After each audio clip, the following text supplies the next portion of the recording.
You are watching the World 24/7 on the NDTV network. I'm Parmeshwar Bawa. We've got an action-packed bulletin lined up for you. Let's begin with the top stories you need to know.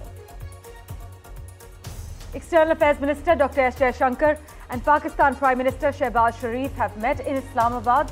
The leaders shook hands and exchanged greetings during an informal dinner hosted by Mr. Sharif. But Dr. Jaishankar is in Islamabad for the 23rd meeting of the Council of Heads of Government of the Shanghai Cooperation Organization. It is for the first time in nearly 9 years that an Indian foreign minister is in Pakistan.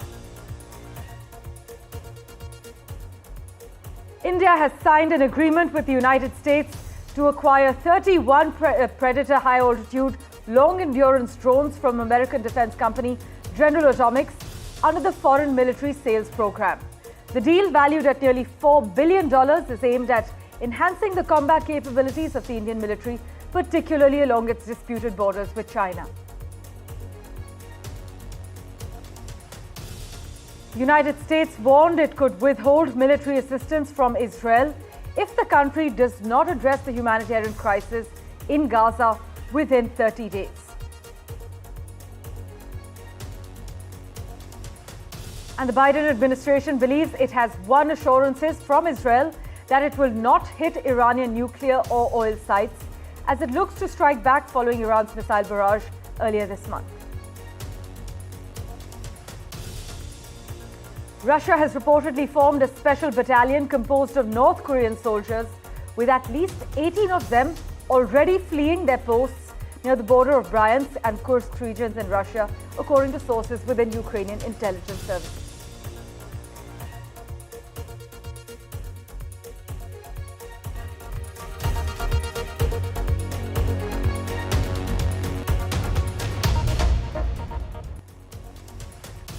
Well, a big focus, the External Affairs Minister's touchdown in Pakistan. Well, after his arrival, Dr. Jaishankar's first port of call was at Pakistan Prime Minister Shehbaz Sharif's residence to attend an informal dinner for the participants of today's SCO Council of Heads of Government meet. Now, the main event of the SCO meeting is scheduled for today, where leaders will discuss enhancing security cooperation and strengthening economic ties among member nations. But among the notable attendees at the SCO summit are China's Premier, Russia's Prime Minister, Iran's First Vice President, and the Prime Ministers of Kyrgyzstan, Belarus, Kazakhstan, Tajikistan, and Mongolia. But as discussions unfold, the focus will be on not only addressing regional security challenges, but also fostering economic partnerships that can benefit member states amidst ongoing geopolitical tensions. Dr. Jaishankar's visit has not raised expectations of any breakthrough, though, but some in the neighborhood argue that this SCO meet does at least allow both India and Pakistan to have a chance for contact, which is rare in these strange times. Well, for further clarity, we have with us at the moment, joining us live currently, Jitendra Nath Mishra, former ambassador and professor at OP Jindal Global University. Thank you so much, sir, for making time for us. Now, while Pakistan has welcomed Dr. Jaishankar as a good host, neither side has sought a bilateral meeting. But sir, what do you have to say about this adaptability to minimal engagement, where both sides participate in multilateral fora and exchange perspectives, but actually maintain almost zero bilateral contact? Well, thank you very much for the invitation for the show. The first thing to note is that Minister Jaishankar, a few months ago, I think, made a very important statement that was not properly analyzed in the media. He said that we are ready to respond to moves made by Pakistan, whether positive or negative. And he's made a statement, I think yesterday or the day before yesterday, that there will be no talks with terror. Without terror, no talks can take place. So the bottom lines are very clear. The formal position of India remains as it is, but he's opened the door just a little bit that if there are positive moves, we will respond to them. So therefore, a multilateral meeting, as always in diplomacy, gives you some kind of an escape route to shift slightly from your formal position and to start some kind of a conversation, even a handshake and a meal together, and that's how doors are opened. Right. So I don't read more than that into this. Pakistan has more incentive at this point of time to talk to India. Remember, it's 1/10 the size of the Indian economy, and the differential in power is increasing. And therefore, Pakistan and India cannot be in a state of equivalence, which is what Pakistani fantasists have been talking about for 76 years after independence. We are strategically the equal of India. However, they also have nuclear capability, which also is an equalizer. So considering all these factors, perhaps India wants to calm things down. Remember, we are having some kind of a renewal of interest in some kind of a proper dialogue at the political level with China also. And we want to become Viksit Bharat. In 2047, we want to achieve great things in our economy. So if you want to do that, you have to pacify your neighborhood. So therefore, I think it's a very smart move. But what will happen, we don't know. But my suspicion is, I suspect that there will be some kind of a conversation. Some kind of a conversation has always been going on, whether overtly or back channel. Right, sir. But at the current moment then, do you agree that Pakistan's domestic political turmoil and uncertainty mean that it's not just a question of whether the SCO meeting is an appropriate forum to build bridges, but also of who to build those bridges with? And can this touchdown of Dr. Jaishankar's be the first step in a long road to actually better ties between India and Pakistan then? Yes, it can, provided that the military in Pakistan also comes on board. I think you are referring to the turmoil and the power centers. Yes, and I think it looks like to me that, remember that the manner in which the present government in Pakistan came into power had the blessings of the military, which is the real establishment, so to say, in Pakistan. So the military plays a very important role in strategic matters and in foreign policy. So I think that is there, that level of support is there. Of course, the military will not talk about it openly. They will make it appear as if it's a civilian leadership that is taking the initiative. But nothing happens without they being consulted. But that doesn't mean that it's strategic. It could be just tactical, because as you said, when Pakistan is going through so much of domestic turmoil and so many problems with Afghanistan, which I had predicted long ago, that Taliban, just because the Taliban comes to power, doesn't mean that the differences will go away over the border, for example, the border disputes. So they also want to pacify the Eastern Front. They have also an interest in doing that because they have to recover economically. Well, pleasure to hear your perspective, sir. Thank you so much for joining us on NDTV. In other crucial news, India has signed a deal with the United States for the procurement of 31 Predator MQ-9B high-altitude, long-endurance UAV manufactured by General Atomics. But this development comes less than a month after Prime Minister Modi and US President Joe Biden held talks about the acquisition of the drones on the sidelines of the Quad Leaders Summit held in Delaware. Our two countries had signed a deal worth 32,000 crore rupees for the acquisition of 31 Predator drones, along with the establishment of a maintenance, repair and overhaul facility in India. Now, this deal will enhance the surveillance capabilities of the Indian Armed Forces. But what exactly are the features of the MQ-9B drones and the significance? Here's our report.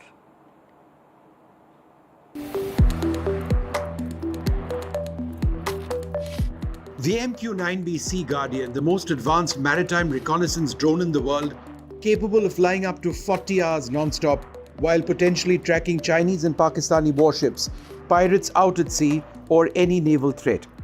The Navy will get 15 Sea Guardians, while the Army and Air Force will get 8 Sky Guardian drones each, meant to keep an eye out along the Himalayan frontier. The total value of the deal is 32,000 crore rupees, and the first drones will start entering service in about 4 years. The MQ-9B is the world's best military unmanned capability for doing that. So with a very high endurance as well as a very high altitude at which it can operate, equipped with long-range radars for detecting and targeting ships at sea or military equipment on land. They're equipped with long-range SIGINT and ELINT sensors, large aperture video sensors, etc., with long-range and short-range potential of carrying weapons. The Sea and Sky Guardian drones, which will also be maintained, repaired and overhauled in India as part of the deal, will be a huge boost for India's armed forces. These come at a time when China, the world's largest drone manufacturer, has deployed a host of new drones in Tibet, all directed at India, as these satellite images broadcast on NDTV show. The drones can also be armed with short-range missiles, though the primary role will remain persistent intelligence-seeking missions, when imagery, day and night, and through a host of other sensors, can be shared across platforms on a real-time basis. This will enable the Navy, Air Force and Army to react instantly to threats over land and out at sea when they emerge. Vishnu Shom for NDTV. Well, in other news, the United States has given Israel 30 days to boost aid to Gaza or risk some military aid cuts. The United States has warned Israel it has 30 days to increase access for humanitarian aid into Gaza or risk a reduction in some military aid. It comes as food aid was delivered into northern Gaza for the first time in 2 weeks, with the UN describing the situation as desperate.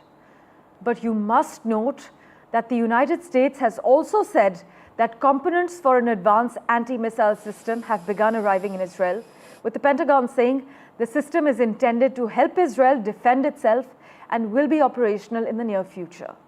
We have a reaction from the US State Department for you. Listen in. What we have seen over the past few months is that the level of humanitarian assistance has not been sustained. In fact, it has fallen by over 50% from where it was at its peak. So the Secretary, along with Secretary Austin, thought it was appropriate to make clear to the government of Israel that there are changes that they need to make again to see that the level of assistance making it into Gaza comes back up from the very, very low levels that it is at today. Meanwhile, Israel has assured the Biden administration that a planned retaliatory attack on Iran will not target nuclear and oil facilities, according to US officials, a promise sought by the White House to head off further Middle East escalation and to avoid a potential oil price increase. The pledges came in a call between President Biden and the Israeli Prime Minister Benjamin Netanyahu last week, as well as in conversations in recent days between Defense Secretary Lloyd Austin and his Israeli counterpart Yoav Gallant.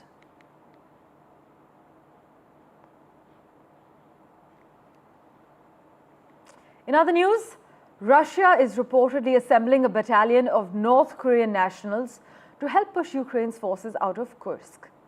As reported by Ukrainian outlet Liga, citing a source in Ukrainian military intelligence, Moscow will staff its newest outfit with troops sent over by Kim Jong-un. The troops may subsequently be involved in combat missions in the country's southwestern regions, as per reports.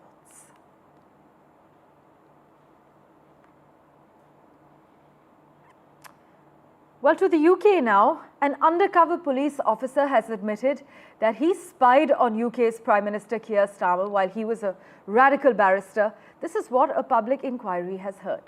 The police spy has said that he accessed confidential details of the legal advice that Keir Starmer was giving to two environmentalist campaigners in the well-known McLibel case in the early 90s, and the contents of the advice were then relayed by the spy to his managers in a covert Scotland Yard unit, the inquiry was told. The public inquiry is examining how police deployed about 139 undercover officers to spy on more than 1,000 political groups. This is between the years 1968 and at least 2010. Well, we're slipping into a very short break, but we're back in a moment with much more. Do stay tuned.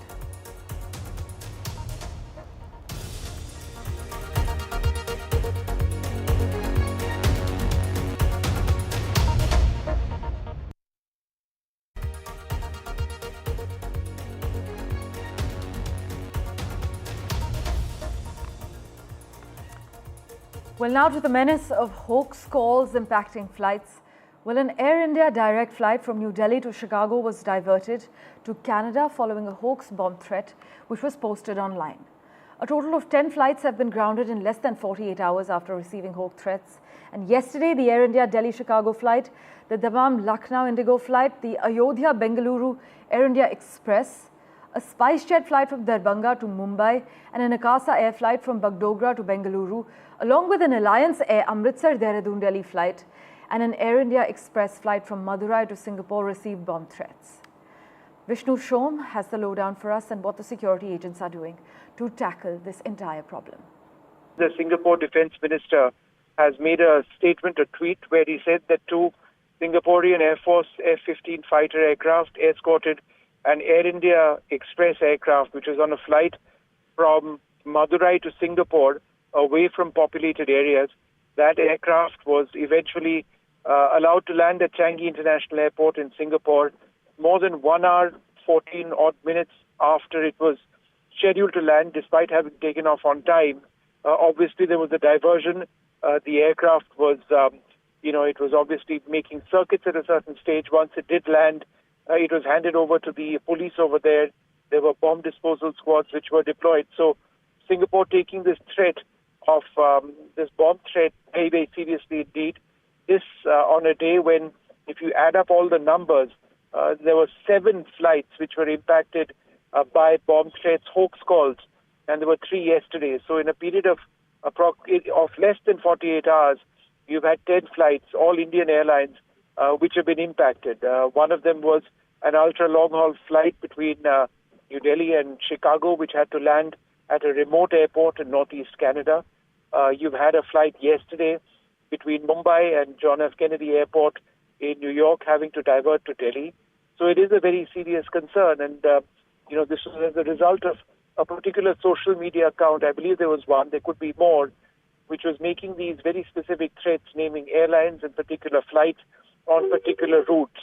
And it's as a result of this that all of the airlines took, precautionary measures and decided that the flights have to land. In some cases, the flights were not on the air, so there were delays. But everybody was very careful about what the overall situation was.